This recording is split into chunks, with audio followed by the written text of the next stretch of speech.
Welcome back to Beyond the Hustle, where we talk about what it really takes to build, create, and lead without burning out or losing yourself. And here we turn pain into purpose, bust the myths that keep women stuck, and give you the real tools to build without burnout, all while living a life rooted in alignment and what's true to you.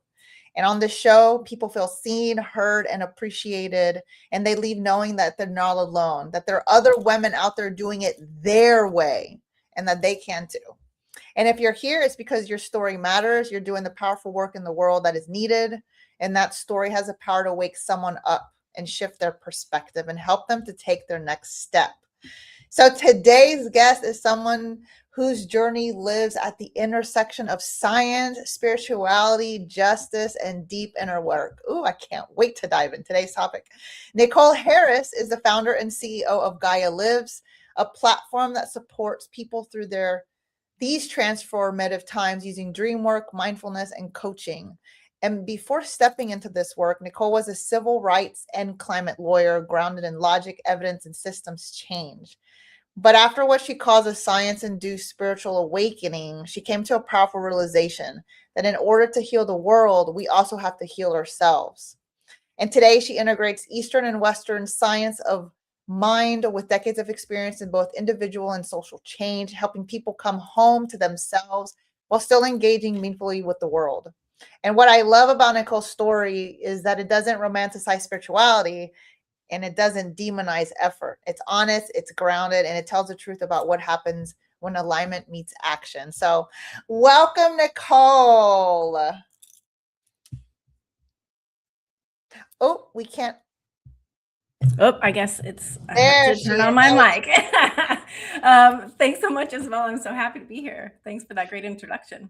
Yeah, thank you. You've done some really powerful work, so I'm so excited to dive in. So as we always like to start is we like to dive right in. So there's a myth I hear all the time in heart-centered and spiritual spaces. And Nicole, you named it so perfectly. If you build it, they will come. And this idea that if your work is aligned enough, pure enough, or meaningful enough, people will just magically find you. So, Nicole, why do you think this belief is so seductive, especially for people who are doing healing, justice-oriented, or soul-led work? Well, for me, it was like, I can do the inner work, and it's a little bit of an excuse, really, for me at least. It was like, oh, well, I've done the work, and therefore I don't have to do the actual work of the boots on the ground, or the boots on the ground. That's not the right way of putting it, but the hitting the pavement to actually do the work, the taking the action steps to create the business. So for me, it was like, okay, I've gotten my certifications, I've done the training, I'm doing this healing work. Why isn't anyone coming? And so there's this belief, like you said, that if we just I think maybe it was a lot of people kind of point to the Secret, right? That movie, The Secret, where it's like, well, if I just sit on my couch and think of what I want, then it's just going to magically appear, right? So that's just a pervasive kind of way of a misunderstanding, really, of spiritual principles. So, of course, spiritual principles say we got to align internally first and then take the aligned action. So, yeah, I think it's an easy out, an easy way. At least for me, it was sort of like, okay, I'm just going to wait now. Just going to sit in they'll come through the window, maybe the door, maybe an email, right. But action is the part that's missing in so many spiritual age teachings. So, yep. Boy, that's a whole other topic. There's sort of comfort. There's some comfort in thinking that we can just sort of do the work in the mental realm or the spiritual realm, and we don't. There's sort of sometimes, like in the spiritual world, there can be kind of a disconnect between the spiritual and the physical, and I think that's what we're getting at here, that you got to have the spiritual and the physical. Yes.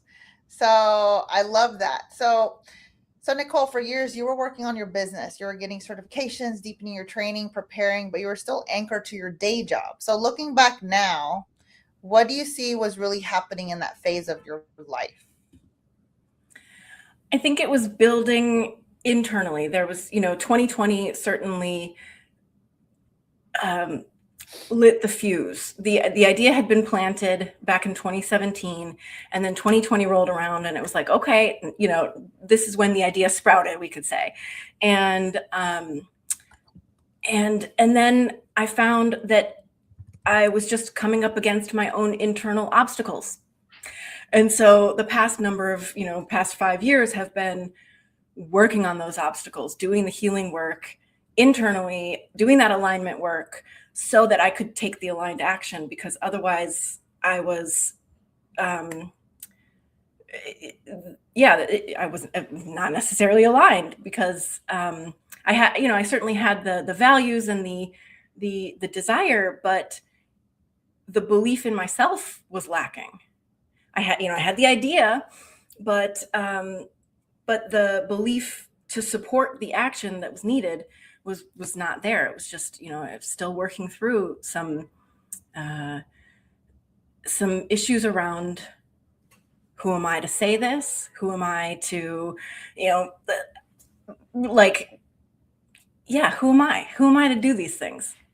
When really it's like, we need you, for anyone else listening, it's like, who are you? You're you, and you've got your special sauce that that the world needs. And So it was that's really like preparatory. oh yes, and thank you for sharing it. Just like the topic, I'm sorry, the title, the courage to be seen. It takes a lot of courage to be seen. Yes. It takes a lot of courage to share what you're doing, your work, your methodology. And I think a lot of people forget that, and that's what stops a lot of people. And it's getting over that fear of, yeah, people are going to like you. People are going to like you. You're going to um challenge the status quo, especially with the work that we both do. We're challenging systems that have been put in place for so long that now, and I do see this more people are challenging these. They're asking more questions. I think that's so important. It's so needed, especially in the world that we're living in. But even with the work that you're doing, sharing those experiences, your experiences are very important because they're lived. And I believe the most powerful work are the most powerful work coaches and transformations, the people that are living what they're teaching. And then that's exactly what you do. And I appreciate you for doing that. And then I have a question about that. Do you think that that particular season was about safety or about not fully claiming your work yet? I think maybe a little bit of both, safety and hiding, certainly. Like you said, it takes a lot of courage, and I had to get over myself. I had a message. I had this idea, but like I said, who am I to be bringing this to the world? And so, yeah, it was about safety and hiding, and preparation, certainly, kind of preparing the ground, so to speak, adding soil amendments if we're going along with like the seed and the sprout kind of metaphor there. And then what was the other option that you said? It was either a safety. Hold on a second. It was safety, not fully claiming your work yet. Yeah, not fully claiming my work. I mean, I think that was in part of it too. What I noticed was, as a result of my science-induced spiritual awakening, before I was very much in the materialist paradigm. And so that is about the material world. And so there was, in that way of looking at the world, there's a lot of efforting, a lot of action, a lot of forward physical movement, right? But when I had my awakening, there was kind of what I recognized in me was like, well, if the universe is taking care of everyone, if the universe is, taking care of me, if God, source, the universe, however you want to call it, is sort of taking care of everything, then do I really have to do anything? Can I just put my feet up and like relax because God's got it, but really I'm a part of God, if we're looking at it from that perspective, and therefore I am the activity of God as well. And so this idea planted within me is, we could say, an idea from source, and source is asking me to bring it into the physical world. So so there was definitely a period of like, well, maybe I don't need to, and that I guess tied in with safety as well. Like maybe I don't need to bring this to the world because like God's got it, or source has got it, or whatever, all of the other people who are doing the work there, it's covered, right? So I think it's a little bit of both. Thanks for sharing and being so vulnerable. And, everyone has their own perspective, and that experience is important. And Absolutely. And so my mentor, well, no, this is a few, because I've had different mentors, but one said, your story can be someone else's survival guide. So it could really, by sharing what has happened, what you've been through, really help someone else to not feel alone and to see that perspective, and then that resonates, and maybe that lights that fire. So it has this ripple effect. Yeah, absolutely. And sometimes it seems to me that, how to put this, like my people are going to resonate with me and my story, and they might not resonate with everyone else's story. So, and same goes for you and your people. And so if we quiet ourselves, if we hide, then we're denying that feeling of resonance and coherence for our people, for the people that we're meant to be impacting, helping, assisting, however you want to put it. Yes. Oh, we actually have a message from Cami Adair. I'm so glad you did the work, Nicole. I've gotten so much value from working with you. Cami, thank you so much for the comment. Thank you, Cami. Right there, because you took the courage to step out, you're able to work with Cami. Yeah. And then together look at the transformation. Yay. Yes. That's how it works. Thank you so much for sharing. Okay, I love that. Thank you. The next thing is, so you shared a moment that really struck me because it wasn't loud or dramatic. It was an email from a recruiter. You didn't want the job, yet you still hesitated and you still considered it.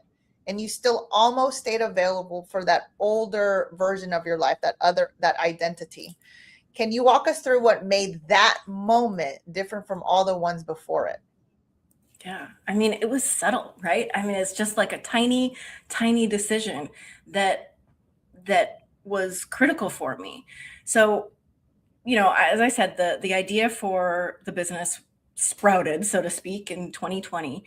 But what I recognized, or my plan was, okay, let me get a kind of what's called a staff attorney position as a lawyer. And so I was working as a staff attorney at a big law firm.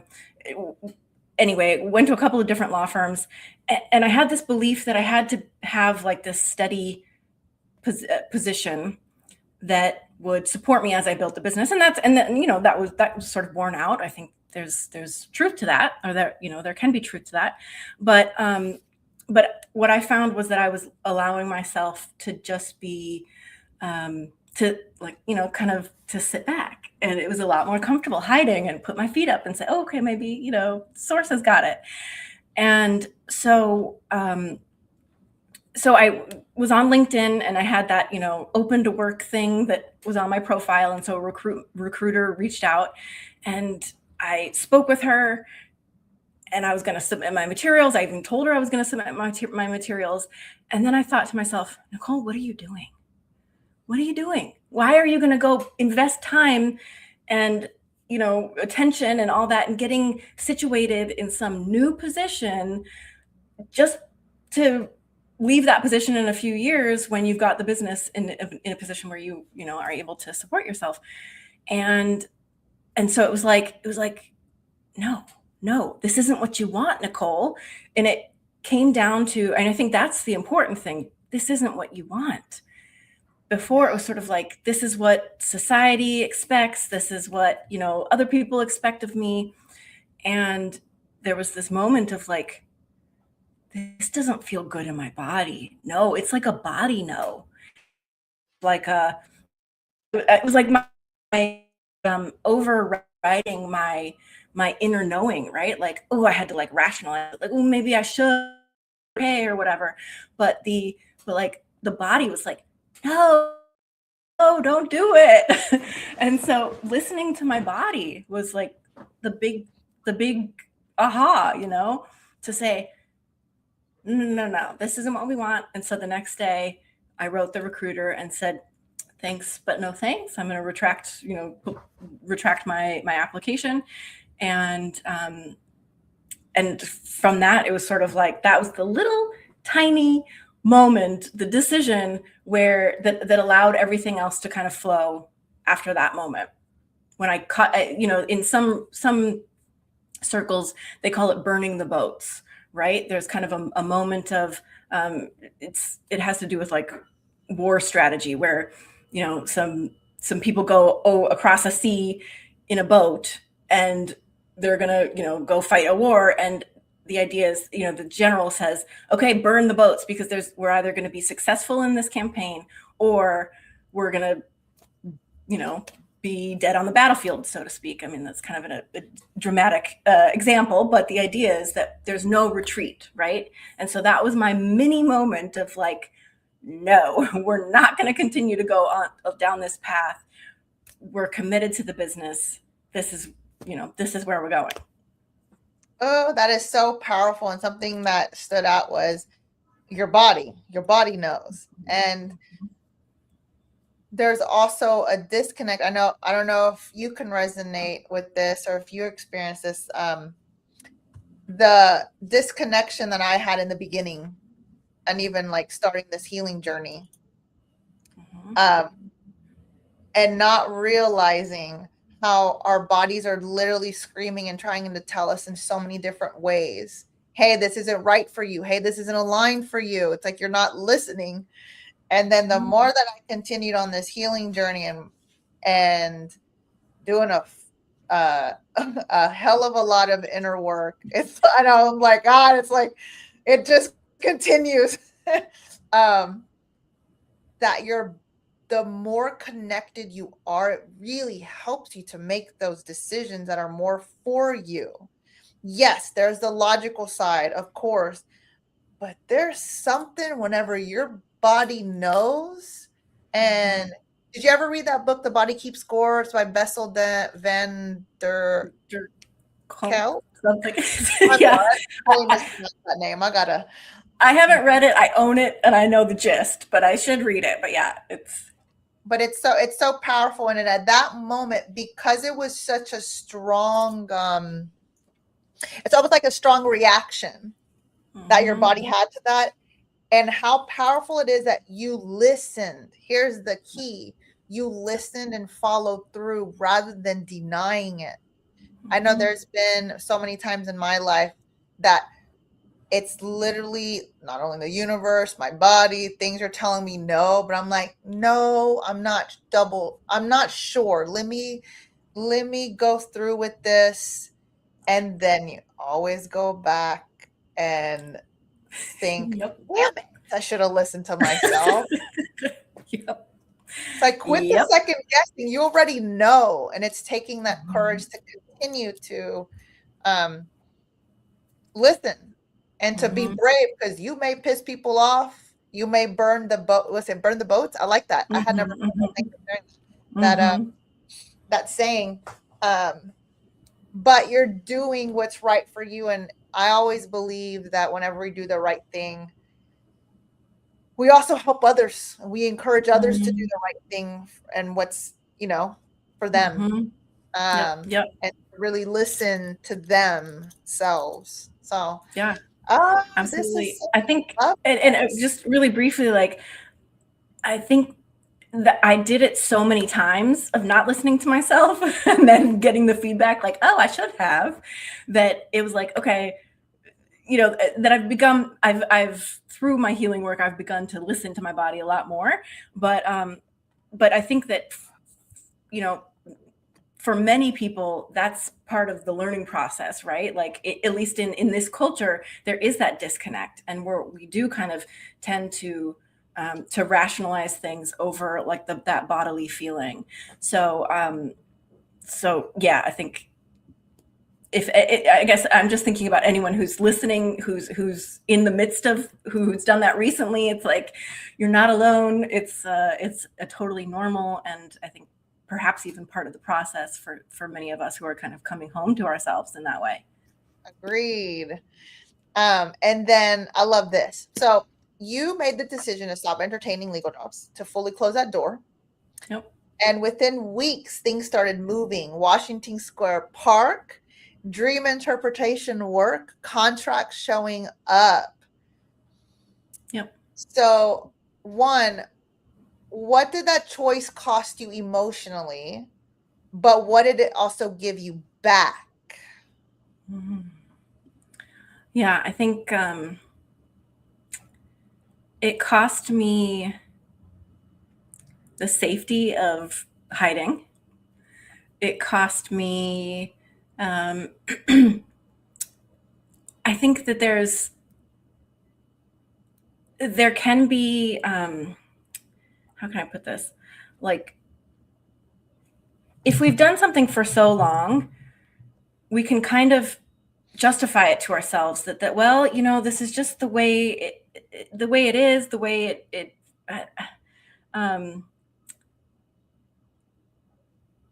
it we can kind of feel like if we change things now, it's making the past us who did those things that we're now changing, that like there's maybe like a sense of judgment towards that past self. But so there can be kind of like a cost. There was sort of a cost of um, that story in myself. It cost me the story in myself.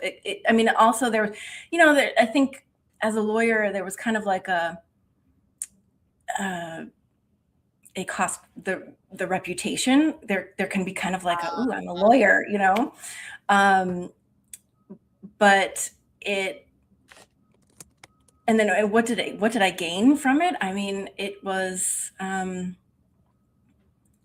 think alignment with myself, alignment with my purpose, alignment with what I'm really here to do. Oh, thanks for sharing that. So, Mm-hmm.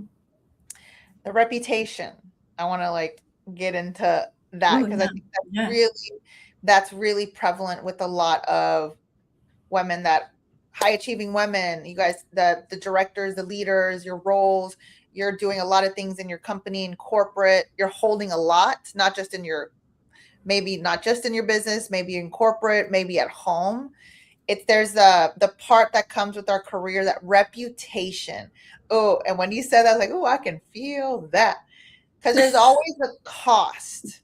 And it's almost, what is the risk in doing this? In business, we always measure the risk. But in this point, it's like the risk of not fully knowing what it would be like to actually pursue what you really wanted to do. And maybe, yeah, and I'm not here to glamorize entrepreneurship. I had a whole other conversation about that. But understanding that it's not just, woohoo, now I'm here.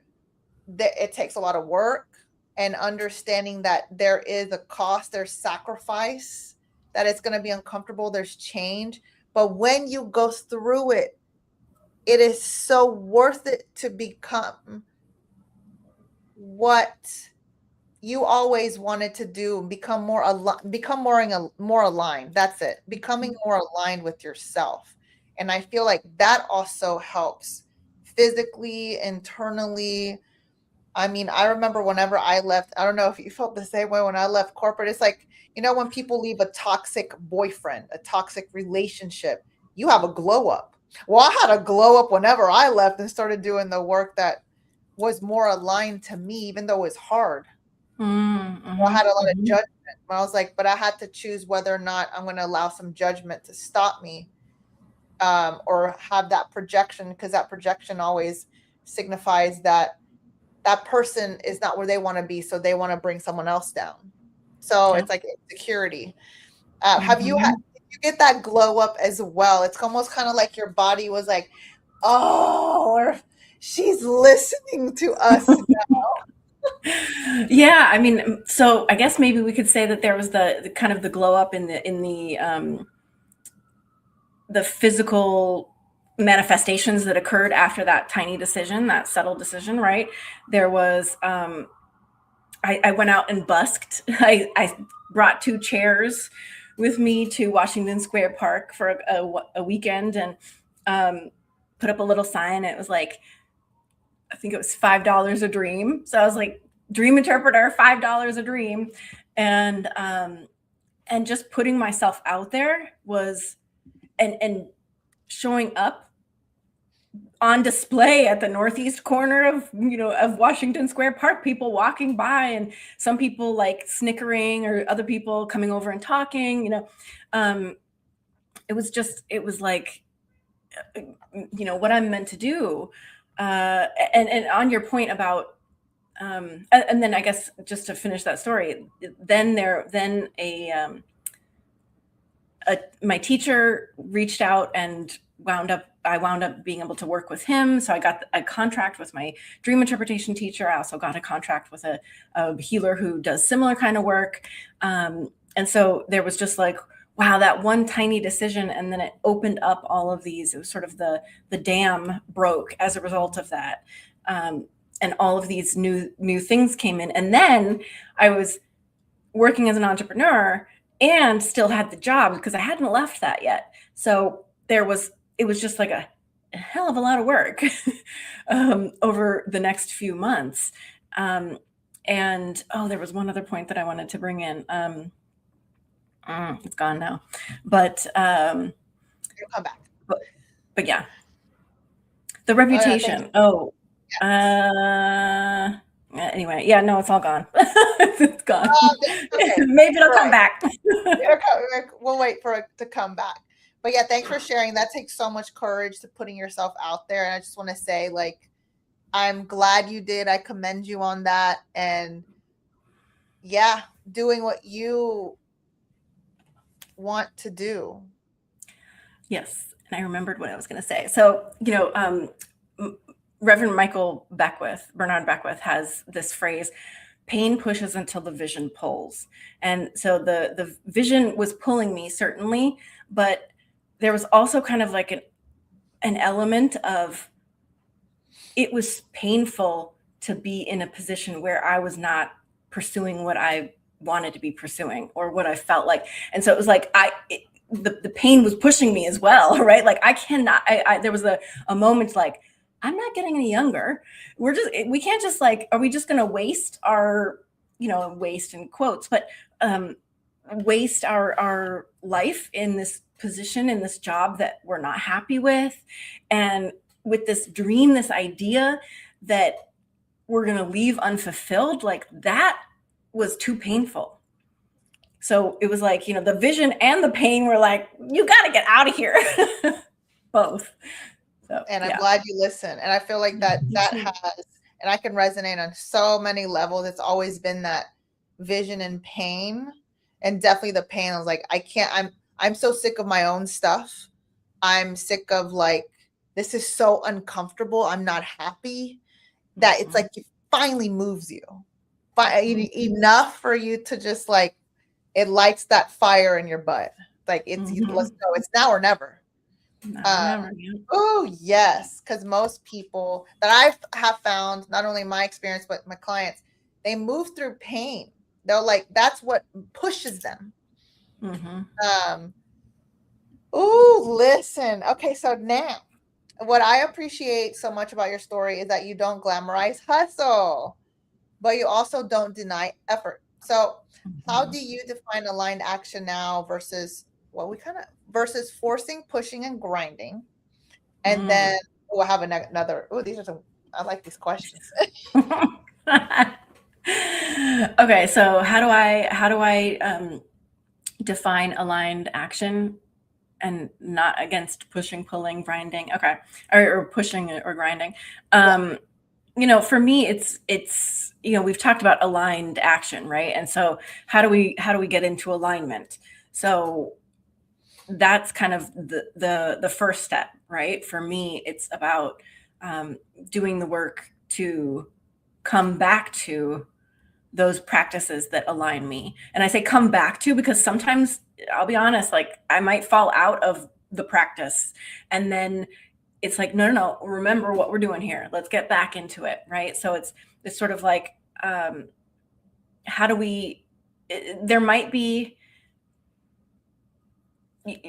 times when we're doing really hard work, right? When I'm like working hard, staying up late, whatever, doing the hard work, and still that doesn't necessarily have to translate into hustle. That doesn't have we don't have to like look at that as hustle. It's all about the energy with which we're approaching that work, right? We can work along many hours, but if it's coming from a grounded kind of uh where we're working with the vision, as opposed to I need to do this, or we're hustling because we're pushed along by some sort of anxiety or overwhelm or fear or something. So really, it's sort of like addressing. It's doing those alignment practices, meditation, yoga, whatever it might be, and also and coming back to them if we fall out, right? And then yeah. also the kind of the energy that we're using to fuel the work, Oh, whether yeah. that's like energy that is as a result of negative emotion, difficult emotion like anxiety or overwhelm, or more positive emotion, more beneficial emotion like a grounded feeling, or I'm inspired, motivated to get this work done. Oh, yes. Thanks for sharing that. It's a really good steps to remember. It's a whole journey in itself. Mm. Hmm. It And then for is. listeners who are deeply spiritual but hesitant to put themselves out there, to share their work, invite people in, or be seen, what do you think they're actually afraid of? And we can even Mm. define deeply spiritual because there's so many like nuances to that too, because there's different types. There's also, I feel there's a lot of extremism that's going on. I mean, in the whole world. Mhm. We can, since this is a question of spirituality, there's a lot of extremism. There's a lot of Yeah. spiritual bypassing. But whenever we talk about that, how would you describe it? And then, what do you think they're actually afraid of? Hmm. So, yeah, a person, I mean, I think it could relate to many different fears, right? But I think at base, there's, the, I mean, it could have to do, I mean, someone who's deeply spiritual, who is afraid to get out there. Maybe they're afraid of being seen. And we could relate that to, I mean, if you want to go down that rabbit hole, there's the idea of like light worker syndrome or something like that. I don't know if you've ever heard that, but the Oh, how? idea that in past lives, um, people who are doing spiritual work now were persecuted, for instance. And so there's some fear in like putting oneself out there because of persecution in the past.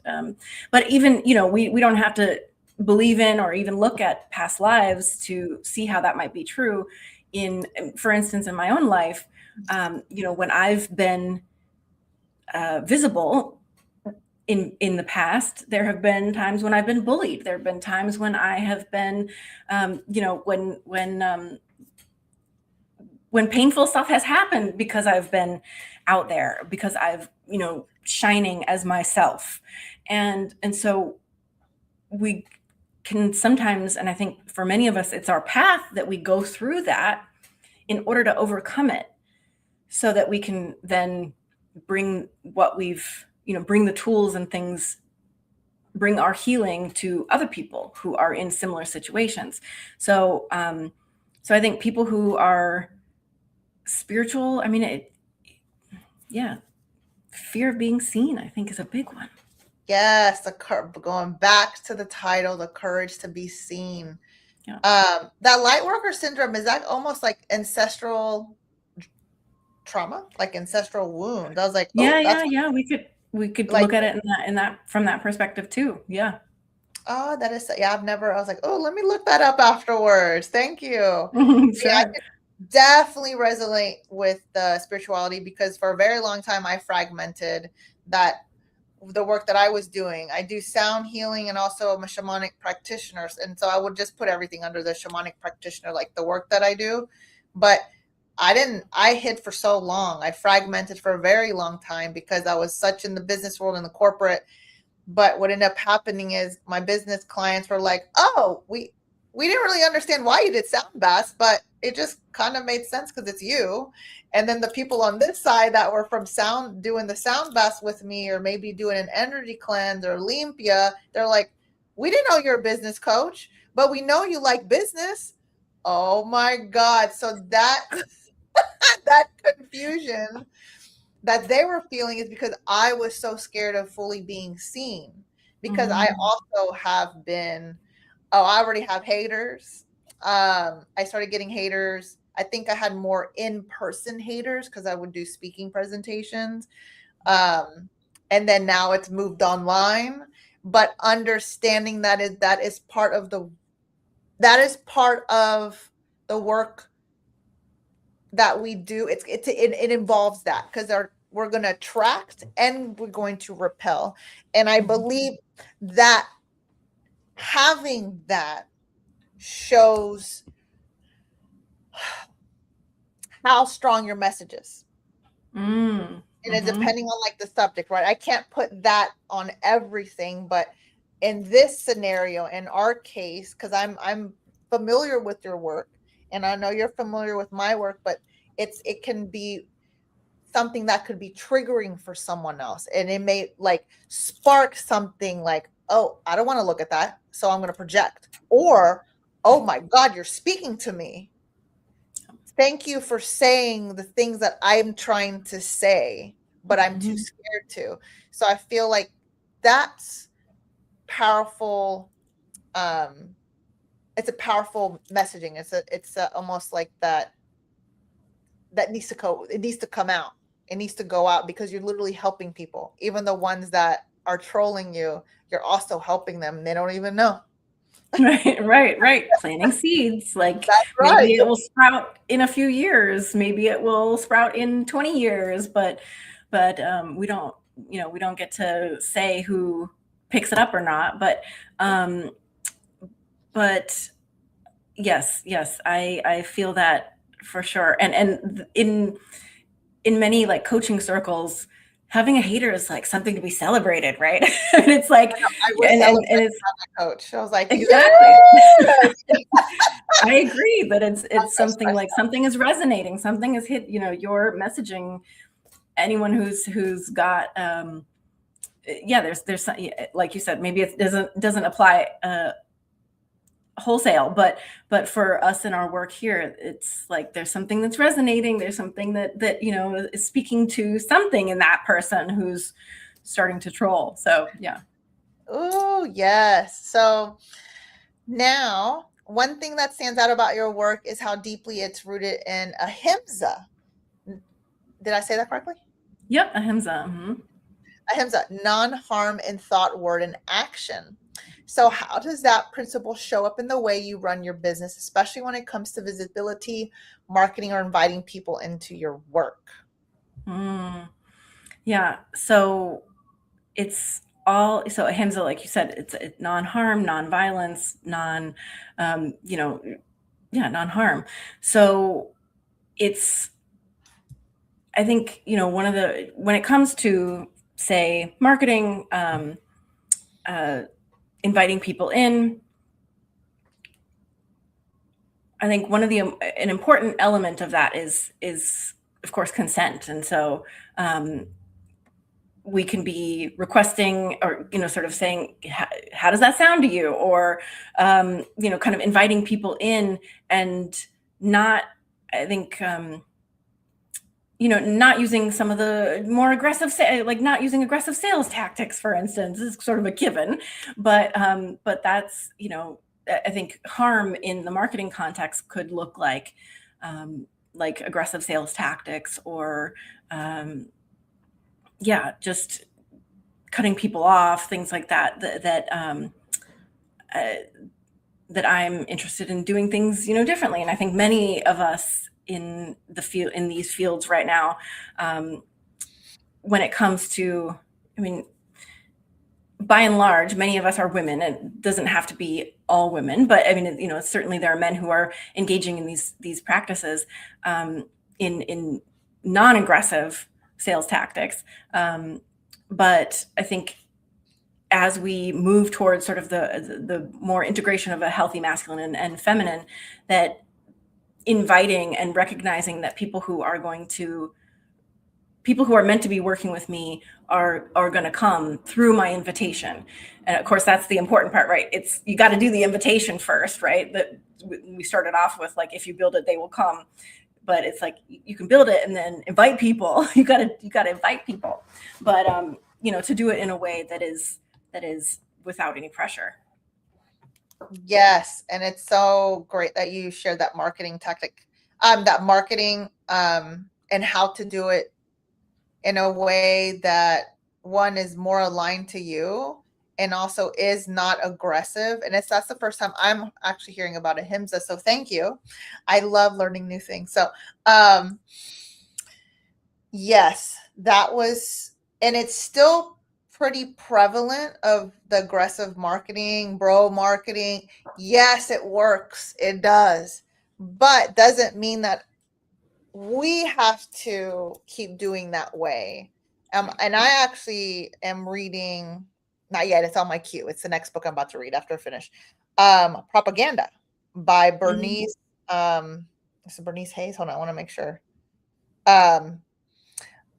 And that a lot of the marketing and how it is now, obviously there's been things, additions. I think there's Dan Henry. There's been a lot of things that have been implemented from just the Edward Bernays.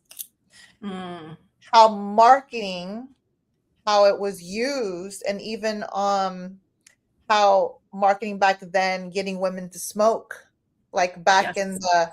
And so I started learning a little bit that's why I picked up this book, because I want to understand where it came from, and then to see how it's transformed over the years to now.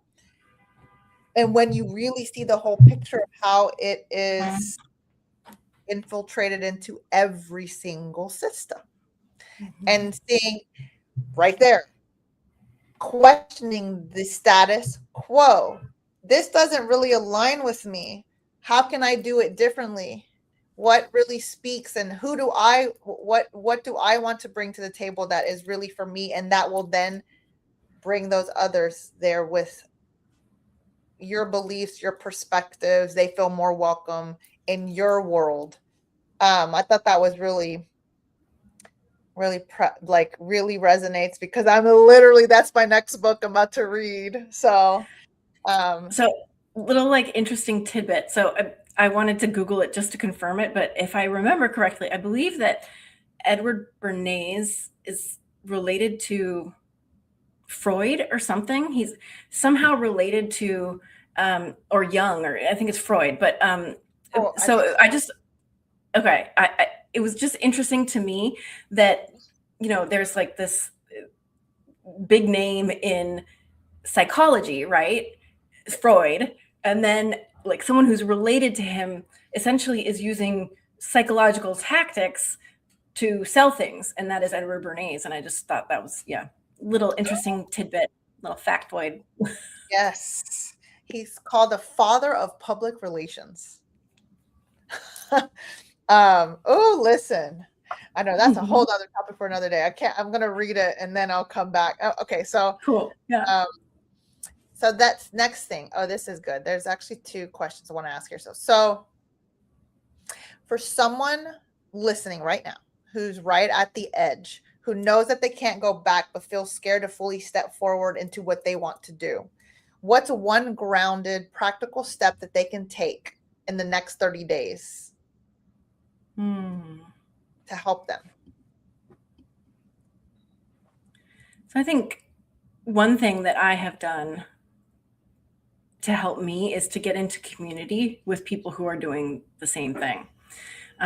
So to surround myself by people, women who are building businesses as well, who are challenging themselves to be courageous.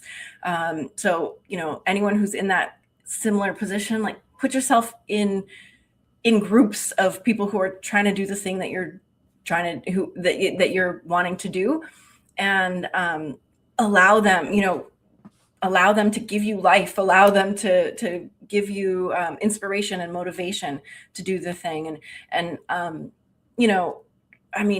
just sort of basic neuroscience, we have mirror neurons, right? And so we can look at someone and imagine ourselves doing the very same act that they're doing. And so if we put ourselves in the shoes of people that we look up to, we can kind of begin to imagine ourselves taking the stage, for instance, or being interviewed on a podcast, and begin to sort of use our own neuroscience to our benefit to really imagine ourselves in that position. Oh yes, thank you for sharing. And when things feel slow or uncertain, what helps you stay devoted to the path you chose? To me, there is kind of going back to one of the things that we talked about, that potential pain of not doing the thing, the potential pain of not fulfilling my potential. Like that's terrifying. that I don't want at all. The idea of, one of the, I always butcher sayings, but there's a saying, right, about something like the best place where all the best ideas are is the graveyard, right? Oh yeah. I'm screwing up the phrase, right? But the place where the most ideas are is the graveyard. So people who went to their graves without having believed in themselves enough to do the thing that they really wanted to do in their hearts. And that idea of going to my grave without having done the thing is, ugh, I can't imagine. So I don't want to do it. So it's really like that, the vision and the being motivated by the pain of not accomplishing what I came here to do, what I really believe that the impact that I'm here to make. There is, as I see it, something that's pushing me along, whether that's, God, source, the universe, whatever, or even just, there is just like I do feel like there's this something at my back sort of saying, no, you got to keep going. Like it's the discomfort of not fulfilling my potential is maybe what we could say is the thing that's pushing me. Oh yeah, thanks for sharing that. And yes, the pain of not being able to do that. And then on another note, it's almost I've seen a lot of people pass that didn't fulfill their potential, and that to me was like, I don't want to be like that. And it's that like forever is ingrained. And that the graveyard saying too is like, oh my God, that is so true. And sad. That's enough fear. It is. It's sad. And it's a choice. And also people's lives, and like how maybe their path, maybe that was the path. I don't know. I don't know. But there was a deliberate choice that you had to make, that I had to make to actually do that thing that's scary.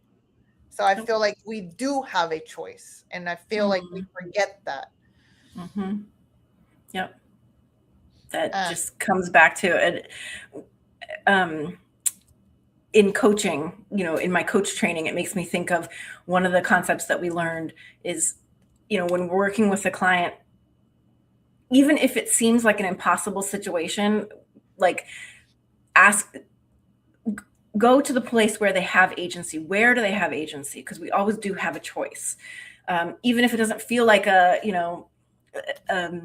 very good one, or, but there's always the ability to choose somewhere. Right. So, yeah, you and I both did. And I think many people are in a position to make a choice that moves them at least closer, that there's sort of taking a step towards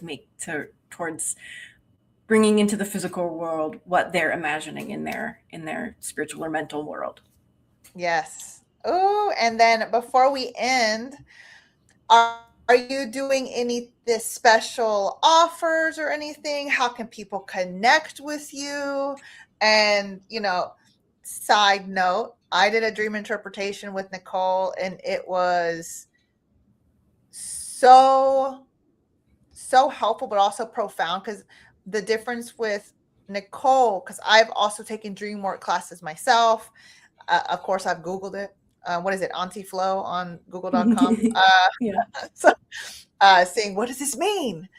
But the difference was, it was so like resonant with what was happening in my life, and then knowing what next steps, being guided to take the next steps, and looking at that, healing that, moving through whatever is happening in my life. So I feel like that it was just magical and very profound. So just a side note, just a little, Yay. But yeah, would love to share with everyone how they can get in touch with you, work with you. What are you offering?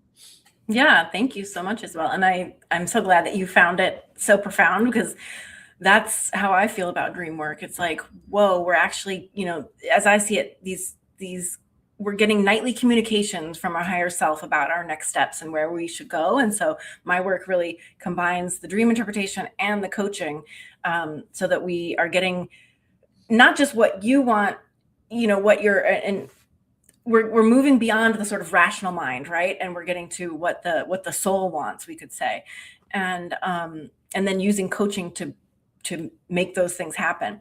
So I'm so glad that you found that helpful. But so people can find me at GaiaLives.com. That's GAIALIVES. And I'm also on all the socials as Gaia Lives Now.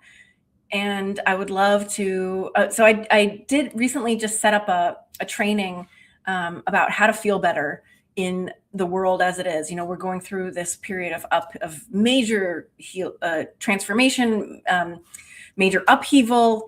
There's a whole lot of stuff going on in the world. And so if people are feeling anxious and maybe kind of stuck, paralyzed in their fear about what's going on in the world, I've got a training next Tuesday.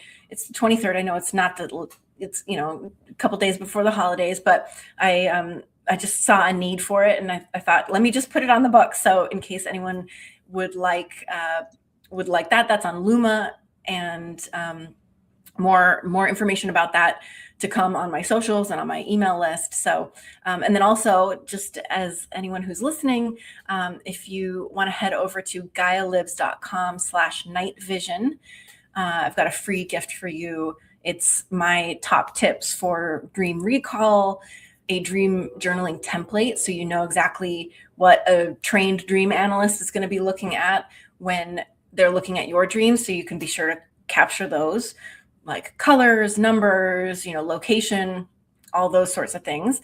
And then also a brief practice to do what's called dream incubation or a dream inquiry. So it's actually where we're intending to have a certain dream on a certain subject, or to have a dream on a certain subject. So we're saying, hey, higher self, please tell me what I need to know about my business, or please tell me what I need to know about my relationships. So it will so we can get specific guidance from your higher self on a specific topic. So that's all in night vision. And you can head over to GaiaLives.com/night vision for that.